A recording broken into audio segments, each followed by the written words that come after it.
Lebihnya ya Pak. Lebihnya. Oke. Telepon.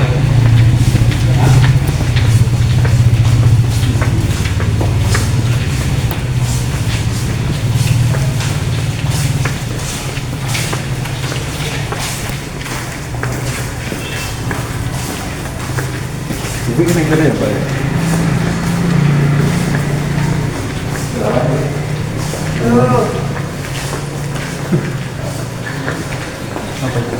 Duit.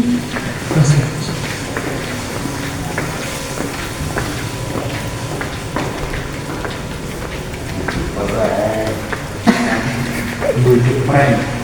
Awalnya dari kalau itu pakai auto menuju apa?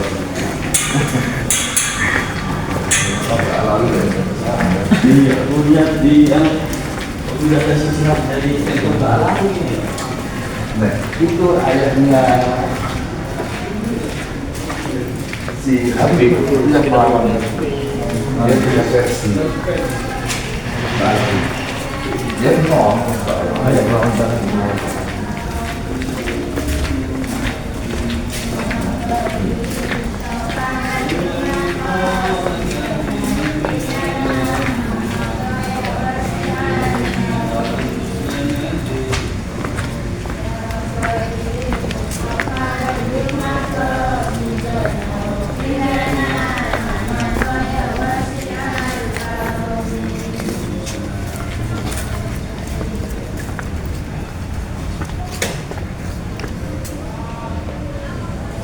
Kita ambil anunya di Boleh Zahra itu loh gambar Dina.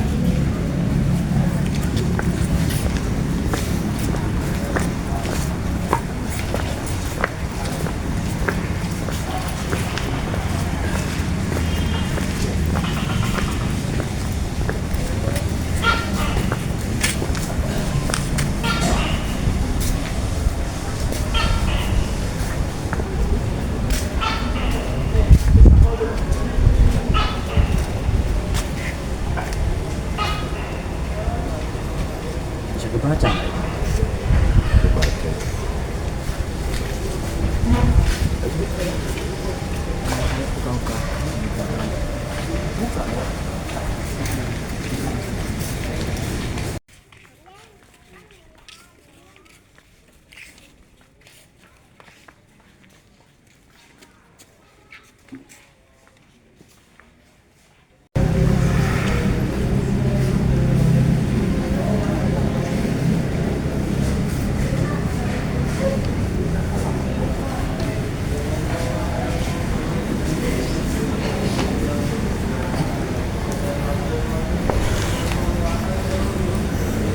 Malam ini kita ada di Tebuireng. Kita persis di hadapan makam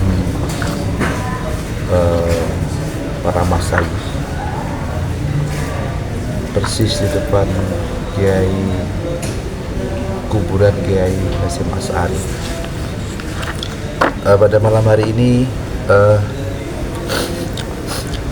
saya membawa satu karya tesis seorang mahasiswa bernama Sri Wahyudiono. Ini tesisnya masih hangat sekali. Ini lulus sidang tadi pagi. Tesis ini judulnya adalah Penolakan Syekh Kere oleh Hadratus Syekh Kiai Haji Muhammad Hasyim Asy'ari, tinjauan sosiologis dan teologis.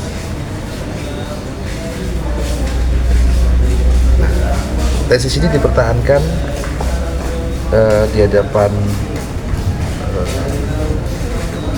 para akademisi di Fakultas Agama Islam di Universitas Hasyim Asy'ari Tebuireng, Jombang.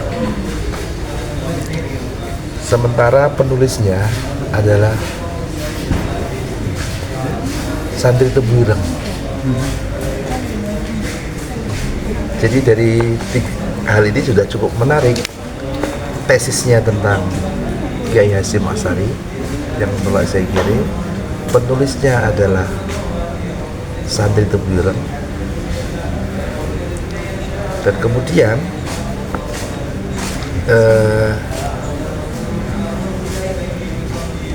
yang dibahas adalah tentang apa yang dilakukan oleh Syekh Kiai Haji Hasyim Asy'ari. Nah, mungkin kita bisa ngobrol-ngobrol dulu sebentar. Ini kenapa kok menulis tesis tentang penolakan Saikiri yang dilakukan oleh Hadratus Syekh Kiai Hasyim Asy'ari? Terima kasih waktunya ya. Sebenarnya penulisan tesis ini sebelumnya saya telusur bahwa secara spesifik penulisan atau term tentang Saikiri belum ada yang membahas secara spesifik. Artinya dalam beberapa naskah biografi atau kajian itu hanya menyertakan berita sepenggal-sepenggal atau data sepenggal-sepenggal. Sehingga untuk yang lebih mendalam saya mencoba untuk mengkaji ini dalam tataran akademis yang agak lebih dalam, sehingga saya mengawali tesis ini dalam kajian di Indonesia, sepertinya begitu. Mungkin itu yang bisa saya sampaikan. Kalau menurut saya sih gini ya, secara sederhana aja ya. Menariknya tesis ini adalah karena orang di dunia ini yang pertama kali menolak perintah Saikiri adalah Kiai Hasyim Asy'ari, dan juga mengkritik kebijakan itu dengan resiko dimasukkan penjara. Tetapi yang dilakukan itu berhasil mengubah kebijakan itu. Kebijakan Saikiri, perintah Saikiri di Indonesia itu kemudian dihentikan. Saya kira ini satu titik poin yang penting ya.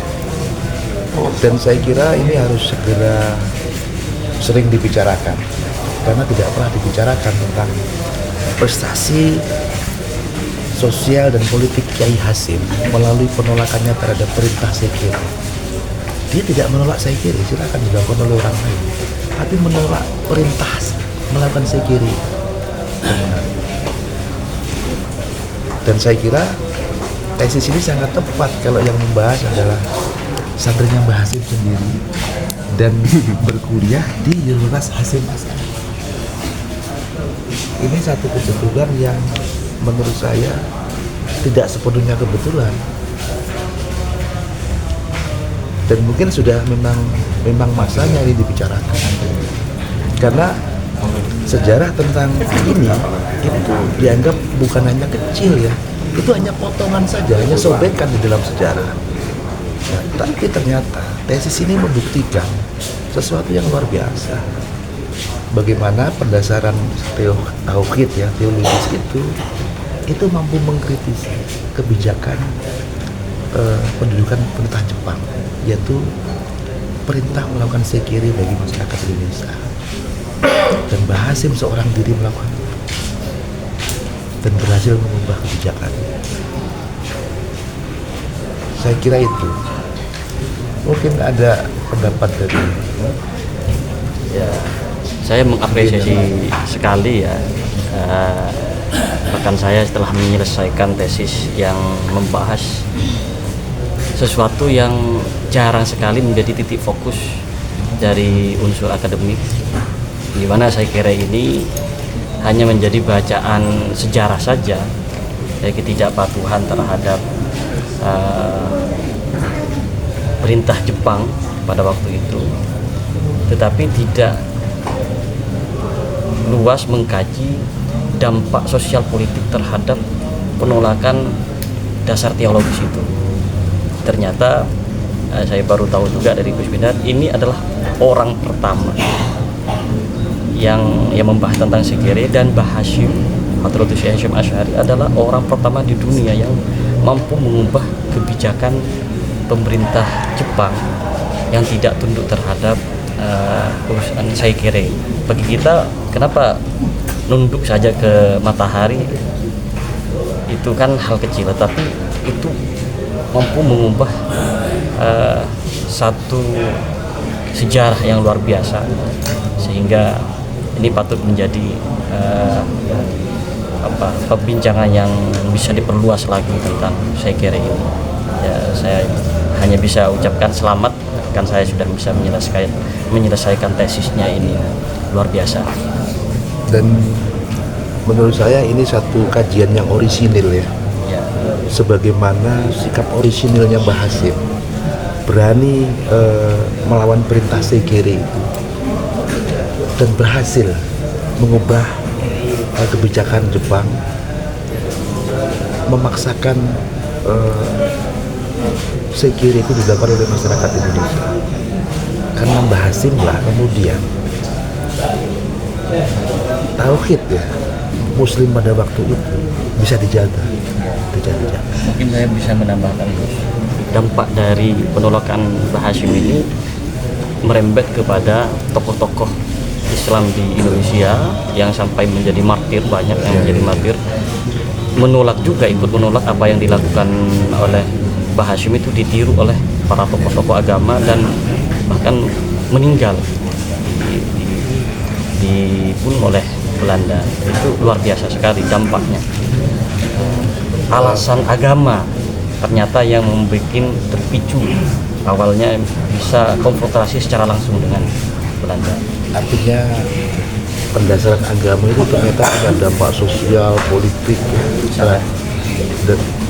dalam masa pemerintahan Sultan Jepang pada waktu itu.